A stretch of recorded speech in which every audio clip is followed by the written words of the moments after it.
شروع اللہ کا نام لے کر جو بڑا مہربان نہایت رحم والا ہے۔ سورج کی قسم اور اس کی دھوپ کی، اور چاند کی جب وہ اس کے پیچھے چلے، اور دن کی جب وہ اسے روشن کر دے، اور رات کی جب وہ اسے چھپا لے، اور آسمان کی اور اس ذات کی جس نے اسے بنایا،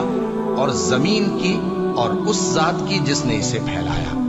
اور نفس انسانی کی اور اس کی جس نے اسے درست کر کے بنایا، پھر اس کو بدکاری سے بچنے اور پرہیزگار بننے کی سمجھ دی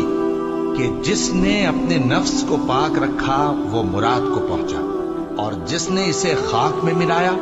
وہ نامراد رہا۔ قوم سمود نے اپنی سرکشی کے سبب پیغمبر کو جھٹلایا۔ جب ان میں سے ایک نہایت بدبخت اٹھا تو اللہ کے پیغمبر صالح نے ان سے کہا کہ اللہ کی اونٹنی اور اس کے پانی پینے کی باری سے خبردار رہو، مگر انہوں نے پیغمبر کو جھٹلایا، پھر اونٹنی کو مار ڈالا تو ان کے رب نے ان کے گناہ کے سبب ان کو نیست و نابود کر دیا، پھر سب کو برابر کر دیا،